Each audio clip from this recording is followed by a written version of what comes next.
You wanted the best. You've got the best podcast, the hottest podcast in the world. The Chris Voss Show, the preeminent podcast with guests so smart you may experience serious brain bleed. The CEOs, authors, thought leaders, visionaries, and motivators.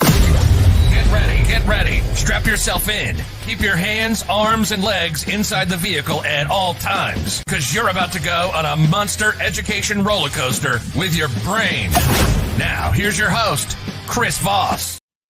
Hi, folks. Chris Voss here from the ChrisVossShow.com, the ChrisVossShow.com. Welcome to the big show, my friends. We certainly appreciate you guys tuning in today. We have an amazing guest. We have CNN's Elie Honig on the show with us today. He's a returning guest for a second time with his second book that he has coming out. You can order it wherever fine books are sold. But remember, stay out of those alleyway bookstores because you might get mugged or you might need a tetanus shot. The new book is called Untouchable: How Powerful People Get Away with It. Elie Honig is on the show with us today, and his new book is out January 31st. 2023. We are starting to get deep into 2023. So there we go. He's going to be talking to us about his amazing book. But in the meantime, refer the show to your family, friends, and relatives. Remember, the Chris Voss Show is pseudo MLM. You have to invite 5 of your friends for the downline. Friends or neighbors around. I'm just kidding. You don't have to do that. Go to youtube.com/Chris Voss, goodreads.com/Chris Voss. The big LinkedIn group, LinkedIn newsletter, all the stuff we do over LinkedIn is just amazing. Elie is a CNN senior legal analyst and the best-selling author of Hatchet Man. He previously worked for 14 years as a federal and state prosecutor.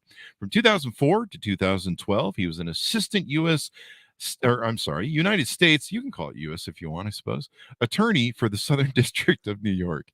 As a AUSA, Honig successfully prosecuted more than 100 members and associates of the mafia, including bosses and other high-ranking members, on murder, racketeering, and other charges. In 2022, he was nominated for an Emmy Award in the category of Outstanding News Analysis, Editorial, and Opinion. He also has podcasts and writes for Cafe and Vox Media, teaches at Rutgers University, and is a special counsel at a New Jersey law firm. Welcome to the show, Elie. How are you?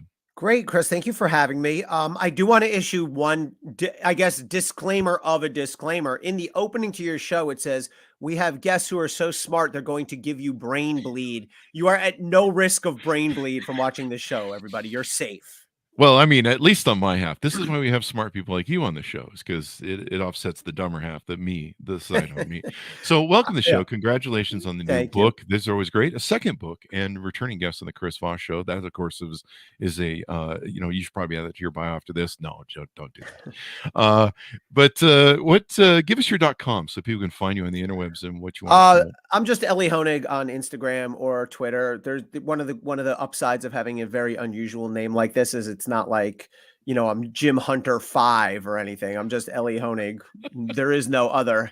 So ELIEHONIG. I'm on all the different social media sites, not the ones that the kids use, the one that we old people use. You should be on TikTok. That's really becoming it's funny. First of all, my kids would not permit that.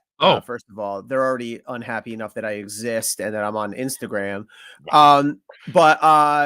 Yeah, there's some, TikTok has massive following. Jake Tapper started doing TikTok for his show, which has his show has a really good social media presence. Yeah. They post clips and they do really well. And I remember maybe a year ago, he went on TikTok and people I guess some people rolled their eyes at him, but I think it's been a successful foray for him. It's good. We need good journalism over there because the misinformation over there is insane. Like it's just insane. But so let's talk about your book. What motivated you to write this book after Hatchet Man? I wrote Hatchet, talked about it, and only a year and a half ago, by the way. I'm now told that this is a bizarrely short turnaround time between books. Apparently people take 3, 4, 5 years.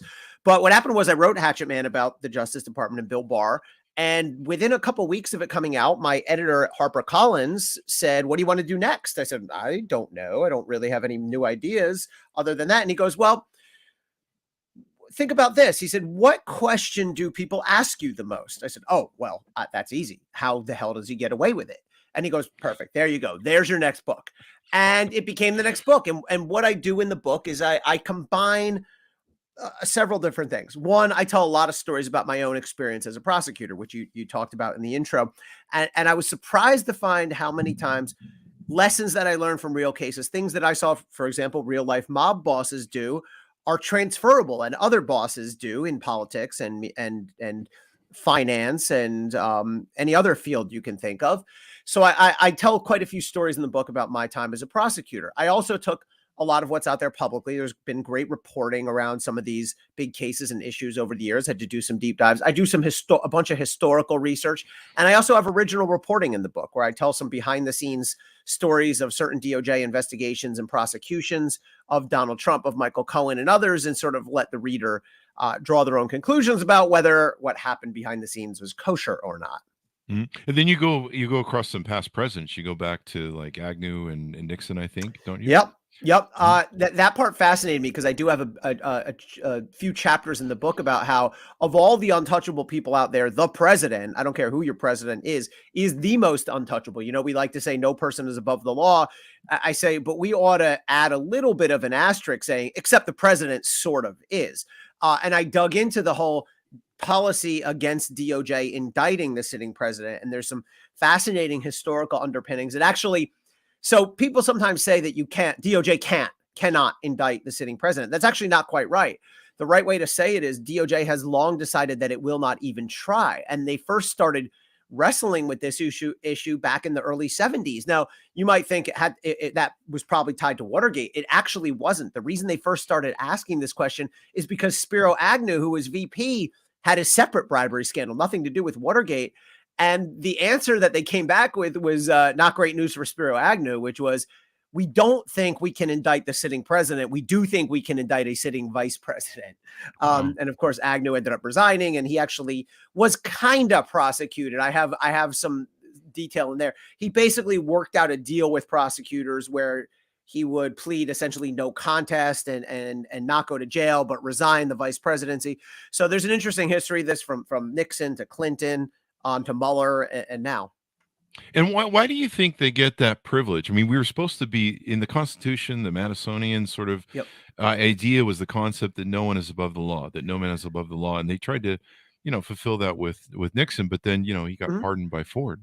I think the answer is it's purely a practical concern. And if you look at DOJ's memos where they're considering this question, as I say in the book, it's really not legal analysis. They're not saying, let's look at the law. It's just, we don't know. It's not in the Constitution. It's not in the laws.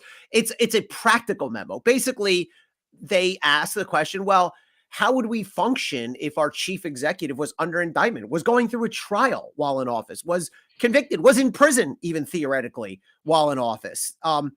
They basically just say, like, we know nobody's supposed to be above the law, but that won't fly. And they do make a point in the memo of saying you can still investigate a sitting president. It's happening right now. Joe Biden has a special counsel. Donald Trump was certainly investigated many times while he was president. And you can indict the president when he's out of office, whether by impeachment or resignation or losing an election. But just while the guy's in office, you can't actually indict him. And there's an interesting debate, and I lay some of this out in the book about whether it's a good idea or a bad idea. I actually think it's probably for the best that we not indict the sitting president. I know if Donald Trump's actions enraged a person or Bill Clinton's actions enraged a person, they want him and they want him right now. But I think if we step back and divorce ourselves from our political leanings and whether it's Bill Clinton or Donald Trump or whoever may get the blood boiling, I think it's probably for the best that we just wait till he's out of office. And by the way, Congress should do its job if it's really bad and impeach the guy and remove him. But even if not, but as I argue in the book, there's other things that protect a former president. Yeah. I mean, I think you really put your finger on the pulse. I mean, I remember a joke from CNN that always or not CNN, MSNBC, both great journalistic endeavors. But there was a joke from SNL about MSNBC being always running, impeachment porn. And I remember so funny, but I love MSNBC, but I would go on there and I would see the people going, this is the one bringing Trump down. This is the investigation. And they got him dead to rights. Michael Cohen goes to jail and the guy who really benefited from it doesn't. Maybe there'll be some sort of, is it performative then that you feel that, maybe we're investigating these people? It's just performative? The investigations themselves, that's an interesting way to put it. I mean, I definitely try to refrain from the walls are closing in standard stuff when it comes to Trump. I do say in the book, though, it was interesting because we had to lock this book a few months ago, meaning, you're done writing it and it has to go to the printer. And I said to Harper, like, he might be indicted by the time this book comes out. And so I actually have a section of the book where I say, there's a chance by the time you're holding this book, Trump's indicted. I don't do the predictions thing, but I do think the signs are that the Fulton County District Attorney in particular is very likely to indict Trump. But I do have a chapter in the book explaining why everyone is so focused on indictment, but really you ought to be focused on the ultimate outcome, which is, can there be a conviction? And I argue in the book that both DOJ and the Fulton County DA have wasted so much time that their best opportunity to turn an indictment into a conviction have already passed. And that there are that if the Fulton County DA in particular indicts, they have a very steep, rocky uphill climb to turn that indictment into a conviction. And so if there is an indictment, both sides need to hold their horses, because on the day an indictment drops, if it drops, some liberals are going to be popping the bubbly and having a ticker tape parade, and some conservatives are going to be outraged. But as I lay out in the book, there's a lot of reason to think that those tables may turn when the case is over and done with. The investigations thus far, it's interesting. Everyone wants to take a pot shot at Trump, but no one yet has wanted to indict him. We've seen him named in reports. We've seen him impeached. We've seen civil lawsuits. We've seen subpoenas, depositions. We've seen criminal referrals. Yet nobody, for all the bluster, for all the campaign promises that various prosecutors have made, nobody has yet dropped an indictment. But again, I do think it's really important that people remember an indictment is the start of a criminal case. People who are on indictment watch are ready, and as soon as there's an indictment, all their wild dreams and fantasies are going to come true. Well, that's the kickoff of a football game. That's not the end of a football game.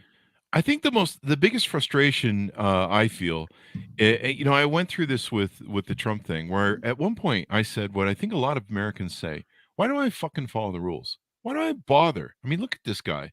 Look at these rich guys, Wall Street guys who get off, and it's kind of become, I don't know. You went back quite a bit, but it feels like it's endemic to our society right now, where if you have enough money, you can get off.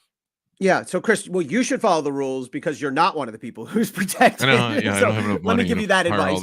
10 attorneys. But, I do talk in the book about far more than Trump. I talk about other celebrities, CEOs, politicians, and really, the answer that I come out with is there are three things at play here. One, we have a system that just it gives advantages to people who are wealthy. And I'll give you an example of that in a moment. We have savvy bosses who know how to exploit that and use some of the tactics that I saw in drug kingpins and mafia kingpins. And then, frankly, prosecutors sometimes fail to do their jobs adequately. I'm critical of various prosecutors in various respects, but let me give you just one. And, look, I know everybody kind of realizes intuitively that the justice system isn't exactly equal for everybody. What I try to do in the book is go next level, next layer, and say it's beyond the obvious. And here's an example. We all know, I think, that wealthy people, powerful people can pay for their own dream teams of lawyers. We remember O.J. Simpson. I actually argue in the book on a chapter about Jeffrey Epstein that the reason he was able to get off very, very light in the first case that was brought against him in Florida is because he paid for this intimidating team of lawyers that really just scared the prosecutors out of their wits. And I found some, I think, compelling support for the fact that the reason Alexander Acosta, who was the U.S. attorney, gave the case away is he just didn't have the guts to do battle with these lawyers. Wow. Here's what's lesser known, though. When I was a prosecutor, it was very common to see that the leaders of a powerful organization, mob included, would often select and pay for the lawyers, not just for themselves, but for the other people around them, the other people on the indictment. And we see that with Trump. We see that all the time. Why do you do that? Because you keep them from cooperating. I tell a story in a book about a mob case with 20-something defendants where one of the low guys on the indictment wanted to flip. He had to go, we had to go through this sort of dramatic cloak and dagger ritual to shake him loose. We saw an example of that recently with Cassidy Hutchinson. She had devastating testimony against Trump, but she wasn't able to come forward with it because at first her lawyer was paid for by Trump-affiliated political entities, selected and paid for. And she has since said, he basically led me to believe that if I said anything harmful to Trump, it would be trouble for me. She actually lied in her initial testimony. As a result, she's now admitted that she lied to Congress about that. And only when she shook loose of that lawyer was she able to come clean and testify. And that's why, by the way, the House called that emergency hearing. Remember, they just announced it the night before. We're going to have an emergency hearing tomorrow. And it was her because they broke her loose. And the last thing I would say on this is DOJ is permissive of this. It was long DOJ policy up until 2008 that if you're a corporation or you're a large entity and you're providing and paying for lawyers for your employees, let's just say, we will count that against you in assessing whether you've been cooperative because it makes it harder for people to cooperate. This happens all the time. This happens in the corporate world as well. Sometimes people want their lawyers paid for. It's expensive. But in 2008, DOJ changed their policy with a stroke of the pen, and they said, no, it's perfectly fine now. There's actually, I quote the DOJ letter or memo on it where they say something like, we believe that corporate America shares our commitment to transparency. It's like, I don't think so. It's not their job. I mean, I'm not saying corporate America is evil. I'm saying it's not corporate America's job to worry about transparency. And right. And so since 2008, the policy has been, go ahead, you can pay for other people's lawyers, and we won't hold it against you. And administrations of both parties, Democrats and Republicans, have had the opportunity to change that policy, and none of them have. That's now been our policy for 15 years. Yeah, there's a saying that the wheels of justice move slowly but grind exceedingly fine, and in some cases, you see that the January 6 people and everything else, but it's extraordinary to me because it is damaging when you see Merrick Garland, just mucking about and like, whatever. He seems like a fine gentleman. But that's the impression people get. It's damaging to the rule of law. It's damaging to the Constitution because like I heard other people say, I want to get rich so I can break the law and be untouchable and do whatever I want. Right. And I'm like, that's kind of a shitty attitude, but I do talk about Merrick Garland in the book. I mean, I praise him in the book, and I criticize him, which I'll get to in a second. But I praise him because he's done a good job of restoring much of what DOJ stands for. He has been truthful with the American public, and it's kind of sad that you have to praise an attorney general for not lying to us. But after Bill Barr, it's worth noting. He also has restored, I think, DOJ's independence and its sort of core values. My criticism of Barr, Chris, is exactly what you were saying. He is approaching this investigation of January 6th like a tepid bureaucrat and not like an aggressive prosecutor. He always says, well, we start at the bottom and we work our way up. First of all, that sounds fine to people who aren't prosecutors. No, you don't. You ask, where is the highest point I can start? I had cases, drug cases, mob cases, you name it, where you go, ooh, we actually have people in the inner circle way up top. Let's start with that. Let's not waste our time way down here. And here, Merrick Garland was behind the ball on anything relating to anyone in a position of power. Cassidy Hutchinson, many other White House aides, witnesses, he didn't get to them till after the January 6th committee did. We're 2 years and change out. He hasn't indicted anyone anywhere near a position of power. Now, the standard defense of Merrick Garland is have patience. He moves slowly, but he knows what he's doing. And I argue in the book that he's already lost. By waiting this long, he's already blown it because there's no reason if he had been focused and aggressive, he couldn't have indicted the January 6th case against powerful people. I don't just mean the people who stormed the Capitol. Obviously, they had to do those cases. I mean against the real powerhouses behind it. He could have indicted that case by the end of 2021, but he didn't want to. He slow played it. He took this ridiculously myopic, bureaucratic approach. And if he does indict now, let's play this out. What if Merrick Garland indicts tomorrow? Okay, when is this case going to go to trial? Again, everyone's very fixated on an indictment. We're not going to have a trial until 2024. By that point, we're going to be 3 years out. We're going to be in the middle of the primaries where Donald Trump is going to be either a leading contender or the presumptive nominee by that point. There's no legal bar on prosecuting somebody there, but you make your job of getting 12 jurors unanimously to convict him harder every day that passes. Mm-hmm. Yeah. And that seems to be sometimes what prosecutors weigh is that balance of, well, if we get that one guy on the jury who's a Trump fan and, then we can indict. So maybe we shouldn't bother. Is that? Yeah. I'm not sure they would think about it that explicitly in their minds, but there clearly is trepidation in going after Trump, both for two reasons. One is it will be difficult to convict him for the exact reason you say, Chris. People think, oh, well, Trump's not very popular in, let's say, Fulton County, Georgia. It's a blue area. He'd probably get convicted. No. I did the research on this. The vote in 2020 in Fulton County, Georgia was 72% for Biden, 26% for Trump. Total political landslide. But if you do the math on that, the odds out of a 12-person jury selected at random, as it's supposed to be, the odds that you'll have at least one Trump voter on that jury are 96, I think, percent. The odds that you'll have 2 or more are high 80s. The odds, it's just mathematical, right? The odds that you'll have 3 or more Trump voters is like in the high 70s or mid 70s. So number one, he's going to be remarkably difficult to convict. And I think prosecutors understand that. Number two is, if you indict Trump, he's going to attack you. He's going to attack your family. His followers, that could be intimidating. His followers will certainly attack you on social media. We've seen an uptick in political violence lately. Mm-hmm. So, there's also just the concern, even if you're not fearful for your own welfare, of just what will this do to the country? Is this worth it? Or is it easier to just move on? I don't agree with that, by the way. But I think that's clearly, and I have some inside reporting from DOJ that confirms this, that there has been talk of what was termed to me as the prudential concerns with indicting a former president. Wow. I mean, the Georgia attorney general down there, or county attorney that's overseas, she had to get security amped up for herself and her team.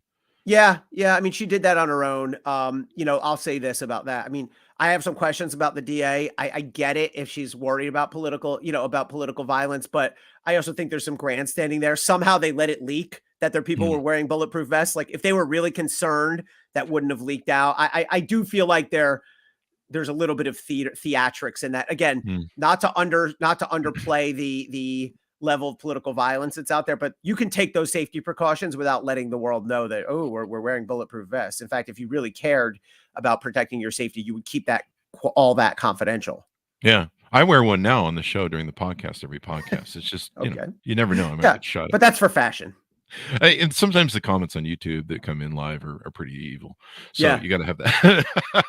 Don't read the comments. You can't read the comments. Don't read Love the you commenters. You're great. So in your book, you outlay a lot of different things. You talk about some of the different issues with these investigations, especially the Garland issue, the Southern District of New York, how it was interfered with by Bill Barr. Do you give some advice on maybe how we need to modernize our legal system to where it's more streamlined? And so we need a few things. Courts need to do a better job. I have a section in there about how the Supreme Court has gutted our public corruption laws. And by the way, if you're listening to this and you're thinking, if you're a liberal and you're thinking it's got to be those 6 mean conservatives, or if you're a conservative thinking it's got to be those 3 mean liberals, it's both. This is one of the very few areas where the Supreme Court has been unanimous the last several years. 8-0 decision in one big case. It was when we were down in justice. 9-0 in another one. They are just taking our corruption laws and making them more and more narrow, to the point where there has not been a meaningful federal criminal prosecution for public corruption in years now. This trend in the law started 6 years ago, and we've not seen a large scale, significant public corruption prosecution successfully initiated since then. So that's number one. Congress can do better. Congress can make clear, pass new laws saying, no, when we define public corruption this way, we meant it broadly, or pass a new law. They've not done anything. When under control of Democrats and when under control of Republicans, you can question why they might not want to do that, right? Why would they want to write laws that could be used against them? Prosecutors need to do better. And I give various ways in the book, and we talked about 1 or 2 examples here where prosecutors need to either change their policies, the way they handle powerful people, and or be more aggressive in going after powerful people. But I mean, of course, look, the main malefactors here are the actual people who abuse the system, the bosses and all that. But if the question is, you can't expect them to change out of having good conscience. So there's a lot that we can do. There's a lot that Congress can do, that our judiciary can do, that prosecutors can do to even the scales. Yeah, I've heard for a long time that when you're rich, you can hire 10 attorneys. You can really overwhelm. You can hire your own NFL team of attorneys, basically. Well, and it's a thing where prosecutors just go, "Hey, man, we don't want to deal with that. We don't have the costs." And then the other thing is anybody who knows how Trump is, and you probably agree with me on this, is even if he got indicted and got prosecuted, he'd probably appeal that thing to hell and back 2 or 3 times through the SCOTUS. I mean, there are limits on what you can do, but there's no question that if Trump is indicted, the first thing he will do is try to get the case thrown out, as any defendant would do. But especially if he's indicted in the state, he has a reasonable argument that the federal court should throw it out. And even if he's convicted, he still has to, and he's sentenced to prison, which is not certain if he's convicted. He would appeal to the Court of Appeals. He would appeal to the Supreme Court. And, we are, if anyone, the chances of each successive event coming to pass are less and less. Maybe he'll be indicted. I think it's more likely than not that he is indicted. The chance of conviction, I think, are much lower. The chance of imprisonment are lower than that. And the chance of it all being held up on appeal are even lower than that. You're right that wealthy people can and do hire very expensive legal teams. I don't think people realize how expensive lawyers are. I lay out some examples in the book of where other people, not Trump, spend tens of millions of dollars on their defense. And, even if you're not going to put together a dream team, I mean, if you want to go to trial in the federal system, you better have $1 million or you're not going to be able to pay for trial. So I do think that some lawyers just would rather not deal with it. I used, again, the Epstein case as an example. I give an example from my own experience where, sometimes I would get a trial and it would be against a 2-lawyer team or a solo practitioner who had a paralegal. And sometimes I'd be against a good 2 or 3 lawyer team. We did one case where the defendant had a big New York law firm that put like 5 lawyers on the case and 3 paralegals. And I tell a story that every night they would file some motion in the middle of the night, 3:30 in the morning. And in addition to everything else you're trying to do, it was a nightmare. And I say one morning I was at like a little convenience store by the courthouse during trial. And I saw one of the paralegals from the other side. And I jokingly said, no motion last night, huh? Wow. And he goes, it was like 7 in the morning. He goes, check your email. And when I walked in the office a few minutes later, there was a motion filed at 6:42 or something like that. So yeah, they do make life difficult. And frankly, a lot of prosecutors don't have the bandwidth to fight it or get intimidated. Yeah, you're looking at someone who's guilty of that trick. I learned it from some really good attorneys that we had for my corporations, and they have the midnight motions. Yeah, you're given like 30 days sometimes to respond to something. So everything is about time, delay, and just millions of piles. You ask for everything in discovery that is just stupid. We hereby request all documents. Yeah, blah, blah, blah, blah. Yeah. And so they taught me that. And so when you do your response, you wait till the last few minutes of the 30-day thing, and you send that thing in the middle of the night. So I mean, people, it's the 11:59 p.m. filing. Smart judges will say not just a date, but they'll go, I need your filing by February 4th at 5 p.m. And then it'll get filed at 4:58 p.m. Yeah. Everything is about buying time, wearing down. I mean, I've worn down so many different civil cases and stuff. Yeah. But you get sued for all sorts of crap when you make money and have businesses. I think you were quoted on a podcast. I can't pull it up right now on the internet. I killed it. So I could get a good feed.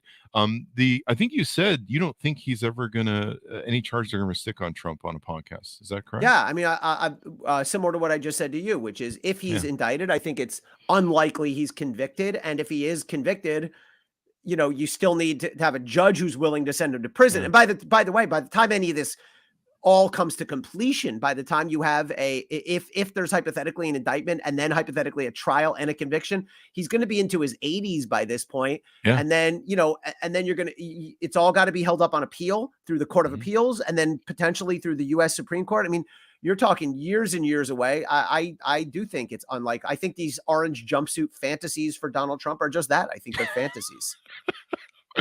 Note to self: give up the orange Trump fantasy. Yeah. The interest. You bring up a good point. I mean, I don't mean ill will to our politics. We never should have that sort of attitude. But he's not the most healthiest guy in the world based on his diet and how he eats, and it's possible he could dodge anything that might stick. Well, I guess I wasn't so much suggesting he might die, which I suppose is possible. I was suggesting like a judge is going to look at. I'll put it this way.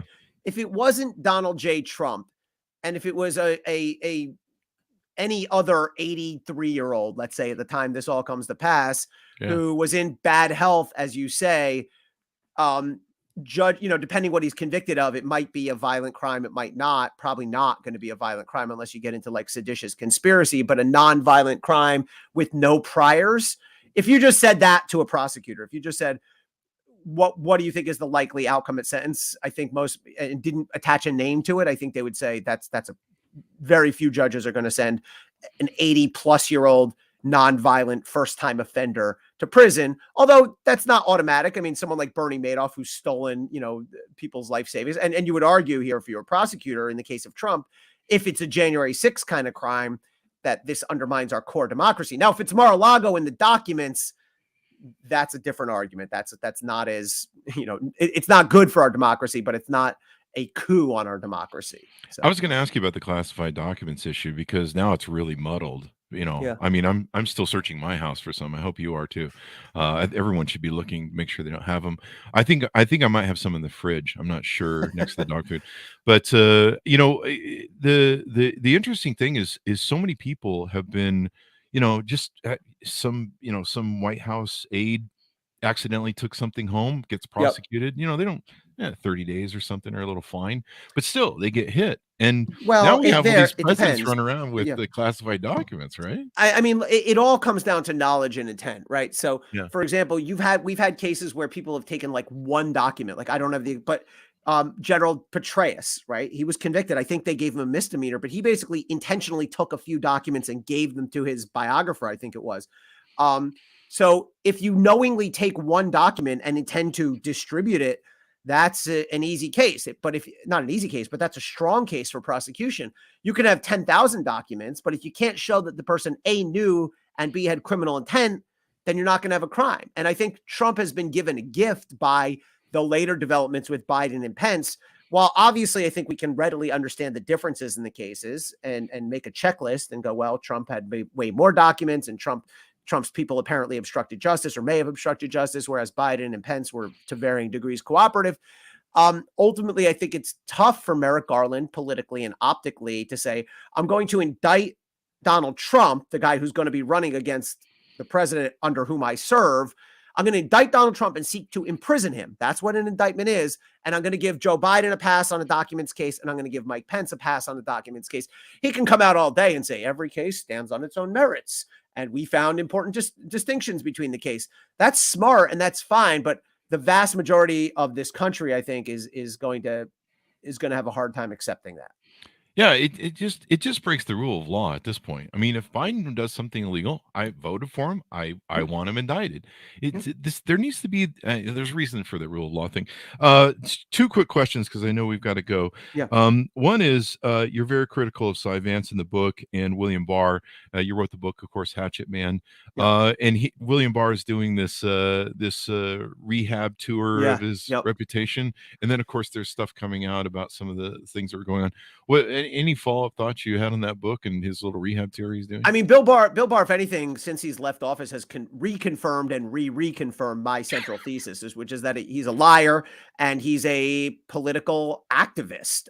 He's there to protect his own and promote his own political beliefs. It's funny because he always put on this false air of like, I'm an old grandfather. He said at his confirmation, I'm half retired. I don't need this job. He was attorney general twice. He's one of two people ever to be AG twice. He was AG in the early 90s. He always put on this, I don't really care what people think about me. Yet it has since come out. First of all, he does this media tour, which is still ongoing as of last week. He was on Bill Maher, I think. But he also, like, since then, in response to a Freedom of Information Act request, a bunch of his texts have now come out. From when he was AG, and he's like frantically monitoring. He's not on social media, but he's like, did my statement get retweeted? At one point, he's like, Don Jr. retweeted me. It's really embarrassing. He's obviously quite vain about his public image. I have no problem with being vain about your public image, but don't pretend like you're Mr. Modest who doesn't care what people say. And we've learned more and more about political pressure tactics that he brought to bear on the Southern District of New York, ways he tried to engineer certain favorable political results. So I don't think Barr has won over any new converts. I think if anything, his bogus image rehab tour has probably set him back further. Cy Vance, a Democrat, I should say, I'm very critical of in the book. He basically gave Harvey Weinstein a pass until the media called him out on it. He gave the Trump children a pass, heeding the advice of a lawyer from whom he had taken a heavy campaign donation. And then when he got caught by the media, he returned the donation. And then when he thought the tempest had blown over, he took a new donation. I think Cy Vance has been very timid and very really generous towards powerful people. And I think was not an effective and not a strong prosecutor. I think he was weak. I think he was compromised. I'm not saying he was bribed, but I think he had weak ethics. I think he had a weak moral compass. And I think he blew a lot of high profile cases for that reason. There you go. And we got Mark Pomerantz. We're trying to get on the show to talk about his new book, and I guess there's some kerfuffle over that. You want to talk about someone who has no credibility? Bring him on. Go ahead. I mean, this guy. I'll say I'm friends with. I talk about we him. have shots fired, people. I'm friends with Alvin Bragg, who's the current DA. So let me, I say that in the book. I have a little, but in the book, I lay out why I think Pomerantz is full of it. And by the way, the things that he said in his resignation letter are quite opposed to things he's now saying in his book and saying on 60 Minutes. There's actually a really good article that just came out on just security by a guy named Ryan Goodman, who's a very smart academic. And he has dissected Pomerantz. It's called Pomerantz v. Pomerantz. And it shows the inconsistency in the various things that my big question to Mark Pomerantz, and I sort of pose this in the book, is if you were really so hot to indict Donald Trump, why didn't you indict Donald Trump? You had 3 years to do it. And the thing to keep in mind about Pomerantz, I think there's a lot of after the fact bravado here. Not only did Alvin Bragg not think he had enough evidence at the time, but Alvin Bragg said, keep working on it. And Pomerantz had a temper tantrum and resigned rather than keep working on it. But I think it's 3 people working on Pomerantz's team quit because he was out of line and because he was trying to make leaps that weren't supported by the evidence. So I'm very skeptical of Mark Pomerantz. I don't think he's acquitted himself well in his media tour. I thought he was embarrassing him to himself on 60 Minutes. And I have not a chapter, but 5-6 pages in the book about why I think he's out of line. And I think he's, we talked before about everyone wants to circle around Trump and posture at Trump. And, Mark Pomerantz had hundreds and hundreds and hundreds of days when he could have indicted Trump if he was so hot to do so, as he now claims, yet he mysteriously never did. But now he wants to praise himself as the guy who would have. Yeah. And there's a whole kerfuffle where they're like, hey, man, don't put out that book. We're still investigating. Well, that's another thing. I mean, this is an ongoing investigation. Look, they don't have the right to stop him under the First Amendment. He can do what he wants for the most part. But talk about a disloyal act that's going to undermine the case. He'll say, I know what my obligations are. I've not said anything. Ask Alvin Bragg about that. Ask the DA's office. They're like, this is an ongoing investigation. So I have a problem with that too. Yeah. Very interesting and very enlightening too, because like I said, you put your finger on the pulse as to why everyone's like, why are all these rich people getting away with everything? We're kind of all tired of it. And it erodes the rule of law. It doesn't in my mind. I've heard people say, why do I need to follow the rules? And stuff. So I just want to get rich so I can do whatever I want. And that's that's a really heinous idea, but I'm not rich. So I guess I can't explore that option. Anyway, thank you very much for coming on the show. We really appreciate it, Elie. Give us your .coms wherever you want people to find you on the interweb. Elie Honig at, Twitter, Elie Honig, Instagram, Elie Honig, Facebook, Elie Honig. Book is called Untouchable. It's on Amazon and all the independent sites and everything else. There you go, guys. Order it up wherever fine books are sold. Untouchable, How Powerful People Get Away with It. Just came out January 31st, 2023. I'll be looking, you're going to do a second follow-up book maybe, or is there any other books in the thing? Well, this is book number 2. Gosh, I'm going to finish the promotional, tour for this. Then I'm going to take a day or 2 before I start thinking about what I'm going to do. But I'll say, writing a book is incredibly challenging, but also incredibly rewarding. So I'm already sort of halfway thinking about what I'm going to do next. I'll hit you up for any ideas. Yeah. Hatchet Man too. I mean, you can comment on the whole thing. Phil Barr. Perhaps he's giving me more material. Definitely. Well, thank you very much, Elie, for coming on the show. Chris. I thank you for tuning in. Go to youtube.com/Chris Voss, goodreads.com/Chris Voss, all those places on the internet. Thanks for tuning in. Be good to each other. Stay safe. We'll see you next time.